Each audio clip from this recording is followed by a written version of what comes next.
कृष्ण। हर हर महादेव। आप सभी का दिन शुभ हो। अब तक के शुरू से लेकर आज तक के सभी अध्याय सुनने के लिए और कमेंट्स करने के लिए आप सभी का बहुत बहुत धन्यवाद। आज आप सुनेंगे फाल्गुन मास महात्म्य का 27वां अध्याय और आज दिनांक है 11 मार्च और दिन है मंगलवार। और आज का अध्याय सुनाने से पहले आपको भक्त गणेश नाथ जी की एक बहुत ही रोचक कथा सुनाते हैं। छत्रपति शिवाजी महाराज के समय की बात है। मध्य प्रदेश के बालाघाट जिले में उज्जैनी के पास एक छोटे ग्राम में गणेश नाथ जी का जन्म हुआ। इनका कुल भगवान का भक्त था। माता पिता भगवान की पूजा करते और भगवान नाम का कीर्तन किया करते थे। बचपन से ही गणेश नाथ में भक्ति के संस्कार पड़े। माता उन्हें प्रोत्साहित करती और वे तुतलाते हुए भगवान का नाम ले लेकर नाचा करते। पिता ने भी उन्हें संसार के विषयों में लगने की शिक्षा देने के बदले भगवान का महात्म्य ही सुनाया था। धन्य है वे माता पिता जो अपने बालक को विश्व तुल्य विषय भोगों में नहीं लगाते, बल्कि उसे भगवान के पावन चरणों में लगने की प्रेरणा देते हैं। पिता माता से गणेश नाथ ने भगवान नाम कीर्तन का प्रेम और वैराग्य का संस्कार पैतृक धन के रूप में पाया। माता पिता गणेश नाथ की युवावस्था प्रारंभ होने से पहले ही परलोकवासी हो गए थे। घर में अब अकेले गणेश नाथ रह गए, किंतु अब उन्हें क्या चिंता। हरि नाम का रस उन्हें मिल चुका था। कामिनी कांचन का माया जाल उनके चित्त को कभी आकर्षित नहीं कर सका। वे तो अब सत्संग और अखंड भजन के लिए उत्सुक हो उठे। उन्होंने एक लंगोटी लगा ली। जाड़ा हो या गर्मी हो या फिर वर्षा हो, अब उनको दूसरे किसी वस्त्र से काम ही नहीं था। वे भगवान का नाम कीर्तन करते, पद गाते, आनंदमय होकर नृत्य करने लगते थे। धीरे धीरे वैराग्य बढ़ता ही गया। दिन भर जंगल में जाकर एकांत में उच्च स्वर से नाम कीर्तन करते और रात्रि को घर लौट आते। फिर रात को गांव के लोगों को भगवान की कथाएं सुनाते। कुछ समय बीतने पर ये गांव छोड़कर पंढरपुर चले आए और यहीं पर श्री कृष्ण का भजन करने लगे। एक बार छत्रपति शिवाजी महाराज पंढरपुर पधारे। पंढरपुर में उन दिनों अपने वैराग्य और संकीर्तन प्रेम के कारण साधु गणेशनाथ प्रसिद्धि को प्राप्त कर चुके थे। शिवाजी महाराज इनके दर्शन करने गए और उस समय वे कीर्तन करते हुए नृत्य कर रहे थे। बहुत रात बीत गई पर इन्हें तो शरीर का पता ही नहीं था। छत्रपति महाराज चुपचाप देखते रहे। जब कीर्तन समाप्त हुआ तब शिवाजी ने इनके चरणों में मुकुट रखकर अपने खेमे में रात्रि विश्राम करने की इनसे प्रार्थना की। भक्त बड़े संकोच में पड़ गए। अनेक प्रकार से उन्होंने अस्वीकार न करना चाहा, मना करना चाहा, पर शिवाजी महाराज आग्रह करते ही गए। अंत में उनकी प्रार्थना स्वीकार करके गणेशनाथ बहुत से कंकड़ चुनकर अपने वस्त्र में बांधने लगे। छत्रपति ने आश्चर्य से पूछा, इनका क्या होगा? तब इन्होंने कहा कि ये भगवान का स्मरण दिलाएंगे। राज शिविर में गणेश नाथ जी के सत्कार के लिए सभी प्रकार की उत्तम व्यवस्था की गई। सुंदर पकवान सोने के थाल में सजाए गए। सुगंधित जल से उनके चरण धोए स्वयं छत्रपति ने। इत्र आदि उपस्थित किया गया और स्वर्ण के पलंग पर कोमल गद्दे के ऊपर फूल बिछाए गए उनको सुलाने के लिए। गणेश नाथ ने ये सब देखा तो सन्न रह गए, जैसे कोई शेर गाय के छोटे बछड़े को उठाकर अपनी मांद में ले जाए और वह बेचारा बछड़ा भय के मारे भागने का रास्ता ही न पा सके। बस यही कुछ दशा गणेश नाथ की हो गई। उन्हें भोग के ये सारे पदार्थ जलती हुई अग्नि के समान जान पड़ते थे। किसी प्रकार थोड़ा सा कुछ खाकर वे विश्राम करने गए। उस फूल बिछी शैया पर अपने साथ लाई बड़ी गठरी के कंकड़ों को बिछाकर वे उन पर ही बैठ गए। वे रोते रोते कहते जाते थे, पांडुरंग मेरे स्वामी, तुमने मुझे कहाँ लाकर डाल दिया? अवश्य मेरे कपटी हृदय में इन भोगों के प्रति कहीं कुछ आसक्ति थी, तभी तो तुमने मुझे यहाँ भेजा है। विठल, मुझे ये पदार्थ नरक की यंत्रणा जैसे जान पड़ते हैं। मुझे तो बस तुम्हारा ही स्मरण चाहिए। किसी प्रकार रात बीती। सवेरे शिवाजी महाराज ने आकर प्रणाम करके पूछा, महाराज रात्रि तो सुख से बीती ना? गणेशनाथ जी ने उत्तर दिया, जो क्षण विठल का नाम लेने में बीते वही सफल है। आज की रात हरिनाम लेने में बीत गई, इसलिए वह सफल हुई। शिवाजी ने जब संत के भाव सुने तब तो उनके नेत्रों से आंसू बहने लगे। साधु को आग्रह करके अपने यहाँ ले आने का उन्हें बड़ा भारी पश्चाताप हुआ। उन्होंने उनके चरणों में गिरकर क्षमा मांगी। साधक के लिए एक सबसे बड़ा विघ्न है लोक प्रख्याति, प्रतिष्ठा के कारण जितना शीघ्र साधक मोह में पड़ता है उतनी शीघ्रता से पतन दूसरे किसी विघ्न से नहीं होता। इसलिए साधक को सदा सावधान होकर शुक्रोविष्ठा के समान प्रतिष्ठा से दूर रहना चाहिए। गणेश नाथ जी ने देखा कि पंढरपुर में अब लोग मुझे जान गए हैं, अब मनुष्यों की भीड़ मेरे आसपास एकत्र होने लगी है, तब वे घने जंगल में चले गए।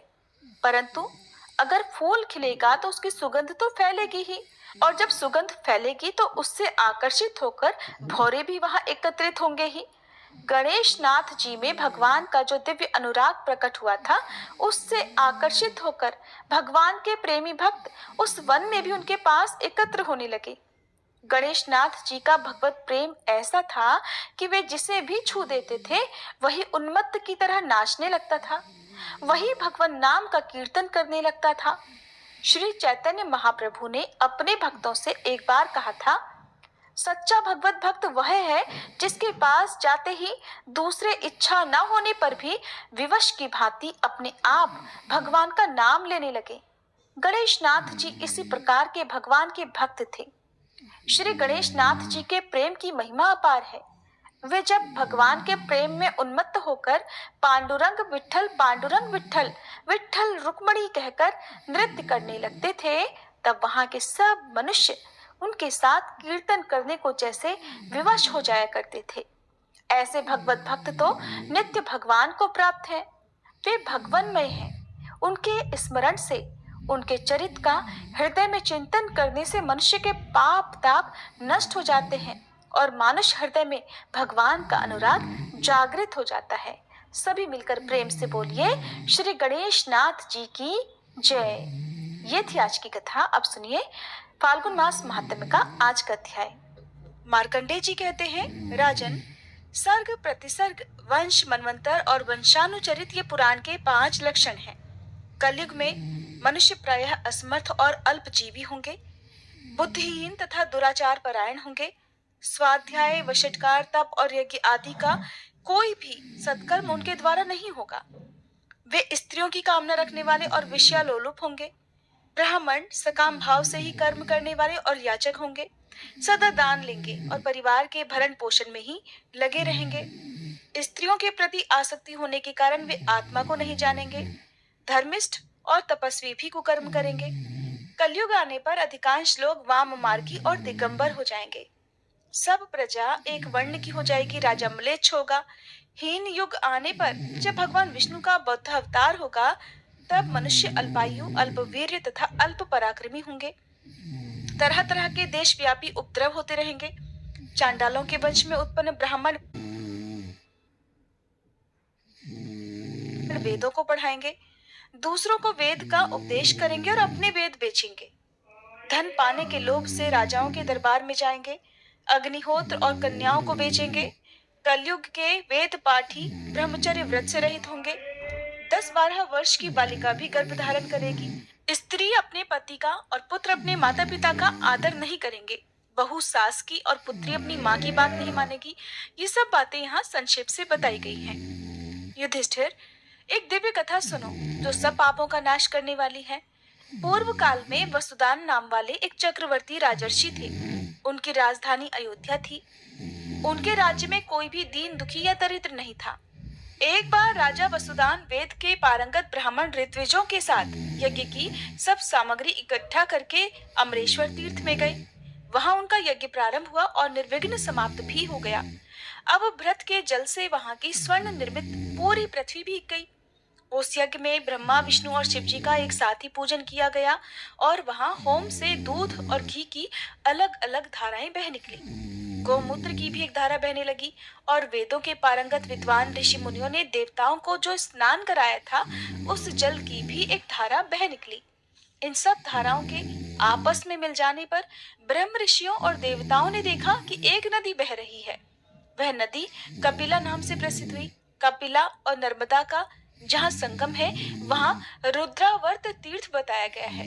इसके बाद दक्षिणाओं द्वारा सब ब्राह्मणों का भलीभांति सत्कार किया गया। उन्हें तरह तरह के वस्त्र आभूषणों से विभूषित करके हाथी, घोड़े और रथ पर बिठाया गया। देवताओं को भी ऐसा ही सत्कार प्राप्त हुआ। सब देवता संतुष्ट होकर राजा वसुदान से बोले कि महाभाग, इस यज्ञ से हम बहुत प्रसन्न हैं, तुम कोई वर मांगो। वसुदान बोले, देवताओं, नर्मदा और कपिला के संगम में स्नान करके जो मनुष्य महादेव जी की पूजा करते हैं वे दिव्य विमानों द्वारा स्वर्गलोक में जाएं, और जिनकी यहाँ मृत्यु हो वे पुनः संसार में जन्म न लेकर मुक्त हो जाएं। बस मेरी यही कामना है। सुनकर देवतागण कहने लगे कि राजन, तुम्हारे सभी अभीष्ट मनोरथ यथेष्ट सफल होंगे। ऐसा कहकर सब देवता अपने अपने विमान पर आरूढ़ होकर प्रसन्नता से स्वर्गलोक को चले गए। राजर्षि वसुदान भी वेद वेत्ता ब्राह्मणों के साथ परम आनंद से युक्त होकर अयोध्यापुरी में लौट आए। उस तीर्थ के प्रभाव से अंतःपुर और परिवार सहित उन्होंने प्रचुर भोगों का उपभोग किया और अंत में वे भगवान शिव के परम धाम में गए। हे युधिष्ठिर, इस प्रकार नर्मदा और कपिला के संगम का वृतांत तुम्हें बताया गया। इसके श्रवण और कीर्तन से मनुष्य को संसार बंधन से छुटकारा मिल जाता है। मार्कंडेय जी आगे कहते हैं, राजन, एक भद्र रुद्रेश्वर नामक लिंग भी है जो उत्तम सिद्धियों को देने वाला है। पूर्व समय में भद्र और रुद्र नाम वाले दो गंधर्व थे। वे दोनों भाई थे। उन्होंने विधि पूर्वक इस शिवलिंग की अर्चना करके विद्याधर लोक प्राप्त किया। आदिकल्प के चाक्षुष मनवंतर में सतयुग आने पर निमि नाम से प्रसिद्ध एक चक्रवर्ती राजा भी हुए। वे ब्राह्मण के क्रोध से पक्षी योनि में पड़ गए थे। तब उन्होंने सोमवती अमावस्या में यहाँ स्नान करके इस तीर्थ के महात्म्य से पक्षी योनि त्याग कर स्वर्गलोक प्राप्त किया। एक समय उग्र तपस्वी दुर्वासा मुनि सब तीर्थों में घूम रहे थे। दुर्वासा जी अपने क्रोध में आकर शाप देने के लिए जगत प्रसिद्ध हैं। घूमते घूमते वे पितरों के हित की कामना से पितृ तीर्थ गया जी में गए। वहां स्नान करके महादेव जी तथा ब्रह्मा जी का पूजन करने के बाद उन्होंने कुश और तिलयुक्त जलांजलि तथा पिंड पितरों के लिए अर्पित किए। पिंडदान करके दुर्वासा जी ने मुनियों से कहा, मुनीश्वरों, मैंने सुना था कि इस तीर्थ में पितर लोग उपस्थित होकर अपने हाथ से पिंड ग्रहण करते हैं। वह बात तो आज मैं नहीं देखता, इसलिए मेरी तीर्थ यात्रा तो व्यर्थ हो गई। मुनि कहने लगे कि हे मुनिवर, अमावस्या को यहाँ दिया हुआ पिंडदान पितर लोग अपने हाथ में लेते हैं, इसलिए आप अमावस्या तक कृपया प्रतीक्षा कीजिए। सुनकर दुर्वासा जी ने कहा कि अब ना तो मैं यहाँ पिंड दूंगा और ना ही स्नान और दान करूंगा। इसके बाद उन्होंने मुनिवर एरंड से कहा कि आप क्यों अपने शरीर को क्लेश दे रहे हैं। कमंडल हाथ में लेकर ओंकार तीर्थ और नर्मदा नदी की यात्रा कीजिए। ऐसा कहकर दुर्वासा मुनि ऋषियों के साथ अमरकंटक पर्वत पर आए और ओंकारेश्वर की पूजा करके उनका इस प्रकार स्तवन अर्थात स्तुति की। दुर्वासा जी हाथ जोड़कर कहने लगे, काल स्वरूप महादेव जी को नमस्कार है, त्रिमूर्तिधारी शिव जी को नमस्कार है, ऋग्वेद, यजुर्वेद और सामवेद जिनके स्वरूप हैं उन सर्वज्ञ शिव को नमस्कार है। भवोद्धव, हे जगन्नाथ, उमाकांत, आपको नमस्कार है। कल्याणकारी सुखदाता भव को नमस्कार है। हे मंगलकारी शिव, आपको नमस्कार है। तीन नेत्रों वाले आपको नमस्कार है। अर्धचंद्रधारी श्रीकंठ और नीलकंठ को नमस्कार है। सर्पों का आभूषण धारण करने वाले त्रिशूलधारी रुद्र को नमस्कार है। पिनाक धनुष धारण करने वाले महादेव जी को नमस्कार है। प्रभु, आप सर्वस्वरूप और चराचर जगत स्वरूप है, आपको नमस्कार है। हे सुरेश्वर, इस लोक और परलोक में मेरे अपराध को आप क्षमा कीजिए। देवेश, हे उमापते, आपके समान दूसरा कोई नहीं है। यह दिव्य स्तुति सुनकर ओंकार स्वरूपधारी भगवान शिव प्रकट होकर बोले, महाभाग, तुम कोई वर मांगो। तब दुर्वासा जी ने कहा, हे देव, मेरी इच्छा है कि ये तीर्थ गया जी के समान हो जाए। तब भगवान ओंकार बोले कि तपोधन, मेरी कृपा से ये तीर्थ आज से ही गया जी के समान हो जाएगा। इस प्रकार वरदान पाकर ब्रह्म ऋषि दुर्वासा जी अमरकंटक के पूर्व भाग में मुनियों के साथ रहने लगे। मार्कंडेय जी कहते हैं, महाभाग, इसके बाद नर्मदा तट पर विद्यमान शल्या और विशल्या तीर्थ में जाए। वहां स्नान करके मनुष्य स्वर्गलोक को जाता है। उस तीर्थ में अतिशय उत्तम यज्ञेश्वर तथा धूपेश्वर लिंग हैं। उनको सिद्धिदाता और मोक्षदाता जानो। उस तीर्थ में तिल और जल से तर्पण करने पर पितर सूर्य, चंद्रमा और नक्षत्रों के स्थिति काल तक तृप्त रहते हैं। राजन, सूर्यवंश में भरत नाम से प्रसिद्ध एक राजा हुए हैं जो संपूर्ण पृथ्वी का शासन करते थे। एक समय राजा भरत ने यज्ञ कर्म में तत्पर होकर 10 योजन विस्तृत यज्ञ भूमि का निर्माण कराया, जो कुंड और यज्ञ मंडप से सुशोभित थी।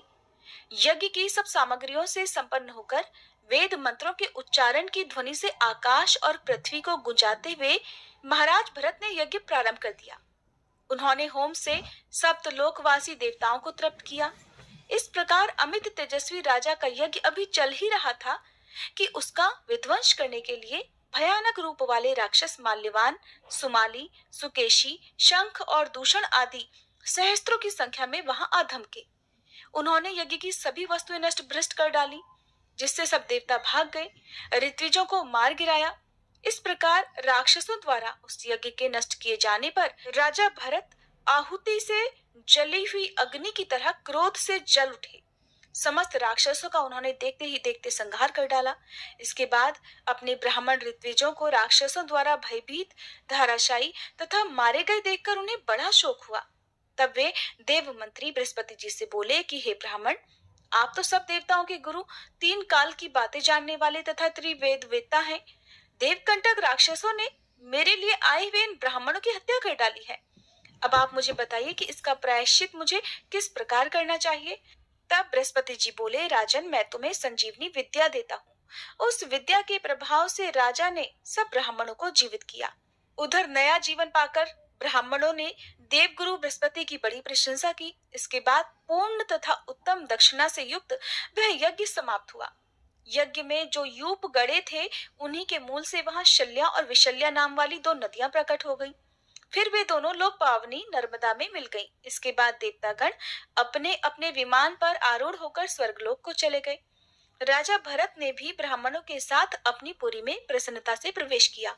मार्कंडेय जी कहते हैं, हे राजन, जहाँ कपिला और नर्मदा का संगम हुआ है, वहां 4 हाथ के भीतर सप्त पाताल वासिनी पिप्पला नदी आकर मिली है।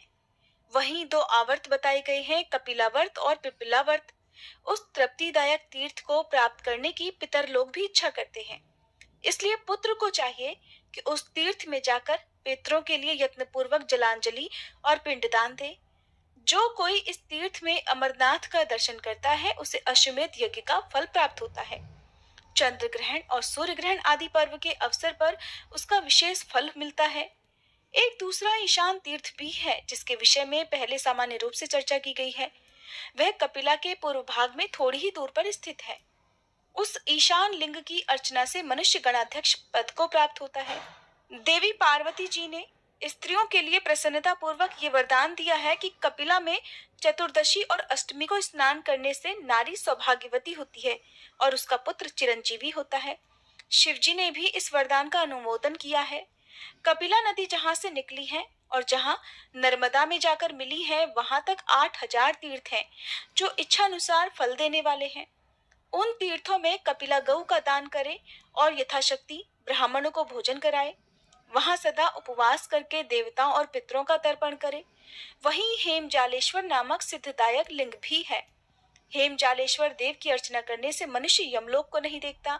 अब धर्मराज युधिष्ठिर ने पूछा कि हे विप्रवर, कौन मनुष्य यमराज के लोक में जाते हैं और यमलोक के नरक कैसे हैं, ये सब भी मुझे बताइए। मार्कंडेय जी कहने लगे, राजन, सब दानों में अन्नदान को उत्तम माना गया है। वह सभी को प्रसन्न करने वाला, पुण्यजनक तथा बल और पुष्टि को बढ़ाने वाला है। तीनों लोकों में अन्नदान के समान दूसरा कोई दान नहीं है। अन्न से ही प्राणी उत्पन्न होते हैं और अन्न का अभाव होने पर मर भी जाते हैं। शरीर में रक्त, मांस, मज्जा और वीर्य, ये सब अन्न से ही क्रमशः बनते हैं। वीर्य से ही प्राणियों की उत्पत्ति होती है, इसलिए संपूर्ण जगत अन्नमय है। स्वर्ण, रत्न, अश्व, हाथी, स्त्री, माला और चंदन आदि भोग सामग्रियों से भी अन्न भोजन के समान सुख नहीं मिलता। हे युधिष्ठिर, इस कारण अन्नदान महान पुण्यदायक है। अन्नदान को प्राणदाता कहा गया है, इसलिए सदा ही अन्नदान करना चाहिए। इस लोक और परलोक में अन्नपान आदि जो कुछ भी ऐश्वर्य है, वह सब अन्नदान का ही फल बताया गया है। जो पापी मनुष्य कुकर्म करते और ऐसे दान से मुंह मोड़ते हैं, वे अत्यंत भयानक दक्षिण मार्ग से यमलोक को जाते हैं। यमलोक सब ओर से 86,000 योजन विस्तार वाला है। वहां तरह तरह के भयानक रूप धारण करने वाले यमदूत रहा करते हैं और उन्हीं के कारण वह पूरी बड़ी भयंकर लगती है। दुष्ट आत्मा, क्रूर और पापी पुरुषों के लिए यमपुरी दूर होने पर भी बड़ी पास में ही दिखाई लगती है। वे तीखे कांटों से युक्त, कंकड़ पत्थरों से विभूषित, छुरे की धारों से ढके हुए और तीखे पत्थरों से निर्मित मार्ग से यात्रा करते हैं। कहीं लकड़ी चीरने वाले घातक आरों से और कहीं लोहे की भयंकर सुइयों से वे रास्ते भरे होते हैं। कहीं फैली हुई लताओं के कारण दुर्गम और वृक्ष श्रेणियों से व्याप्त पर्वत उन रास्तों को रोके रहते हैं। यमपुरी के रास्ते में कहीं भयंकर गड्ढे और तपे हुए ढेले और ईंटें भरी रहती हैं। कहीं पर तपाई हुई बालू बिछी होती है, कहीं तीखी नोक वाली कीलें गड़ी होती हैं और अनेक टूटी हुई गलियों से वह मार्ग ढका रहता है। ऐसे भयंकर अंधकार से ढके हुए कष्टदायक मार्ग से पापियों को यमलोक में जाना पड़ता है। उन रास्तों में तपे हुए अंगारे बिछे होते हैं और दहकते हुए दावानल का सामना करना पड़ता है। कहीं तपाई हुई शिलाएं अर्थात पत्थर रखे होते हैं और कहीं पर इतनी कीचड़ होती है कि चलने वाले जीव का शरीर कमर तक उस कीचड़ में डूब जाता है। कहीं पर गंदा जल, कहीं कंडियों की सुलगती हुई आग से वह रास्ता भरा रहता है। कहीं गीध, वक, व्याघ्र, दुष्ट कीट, बिच्छू, अजगर, भयानक मच्छर और जहरीले सांप, मतवाले हाथी, शेर और भैंसे आदि जीवों से यमपुरी का रास्ता भरा रहता है। इस प्रकार यमलोक का रास्ता संताप पूर्ण, भयंकर, दुर्गम तथा विश्राम रहित होता है।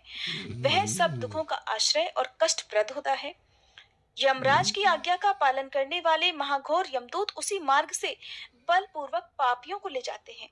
वे सभी जीव अकेले, पराधीन तथा मित्र और बंधु बांधवों से रहित होते हैं। अपने कुकर्मों के लिए बार बार शोक करते और दग्ध होते रहते हैं। वे प्रेतों और भूतों के साथ होते हैं। उनके कंठ, तालु और होठ सूखे रहते हैं। शरीर दुर्बल और मन अत्यंत भयभीत रहता है। उन्हें बार बार वहां पर आग से जलाया जाता है। कोई सींगचों में बंधे होते हैं, कुछ पापी गंदगी में डूबे रहते हैं और कुछ प्रचंड बलवान यमदूतों के द्वारा जलाए और खींचे जाते हैं। किसी की छाती में, किसी के मुंह के नीचे के भाग में और किसी के केशों में रस्सी बांधकर घसीटा जाता है। कितने ही जीवों के ललाट में बाण धसाकर उन्हें खींचा जाता है। कितनों को उत्तान लिटाकर उस दुर्गम मार्ग पर घसीट कर ले जाया जाता है। कोई पसली में बंधे होते हैं, कोई भुजाओं में, कोई पेट या कमर में बांधे जाते हैं। किन्हीं के गले में फंदा डालकर घसीटा जाता है और वे अत्यंत दुखी होते हैं। किन्हीं की जीभ में कील धसाई जाती है। किन्हीं को अर्धचंद्राकार हाथ से गले में पकड़कर इधर उधर धक्का दिया जाता है। मुदगरों और लोहे के डंडों से उन्हें बार बार मार पड़ती है। उन्हें भयंकर कोड़ों से भी पीटा जाता और भिंदी पालों द्वारा पीड़ित किया जाता है। उनके मुंह से रक्त निकलता रहता है। वे कभी पानी में गिरा दिए जाते हैं, कभी धूप से संतप्त होकर छाया के लिए प्रार्थना करते हैं। जिन मनुष्यों ने कभी भी दान नहीं किया, ऐसे लोगों को भी इसी प्रकार दुर्दशा भोगते हुए यमलोक में जाना पड़ता है।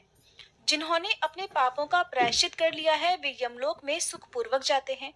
इस तरह उस निकृष्ट मार्ग से यमराज के नगर में गए हुए पापी जीव आज्ञा मिलने पर दूतों द्वारा यमराज के सामने पहुंचाए जाते हैं। वहां चित्रगुप्त उन पापियों को धर्मोपदेश करते हुए उनके पापों की याद दिलाते हैं और इस प्रकार कहते हैं, अरे ओ पापाचारियों, ओ पराये धन को हड़प लेने वाले लुटेरो, तुम लोगों ने अपने रूप और बल के घमंड में आकर पराई स्त्रियों का सतीत्व नष्ट किया है। तुम्हें पता चलना चाहिए कि जो जिस कर्म को करता है उसी को उस कर्म का फल अवश्य भोगना पड़ता है। फिर तुमने अपना ही सत्यानाश करने के लिए पाप क्यों किया? और जब अपने किए गए उन्हीं पापों के लिए तुम्हें दुख भोगना पड़ रहा है, तब तुम दुखी क्यों हो रहे हो? सबको अपने अपने कर्म ही भुगतने होते हैं, इसमें किसी का कोई दोष नहीं है।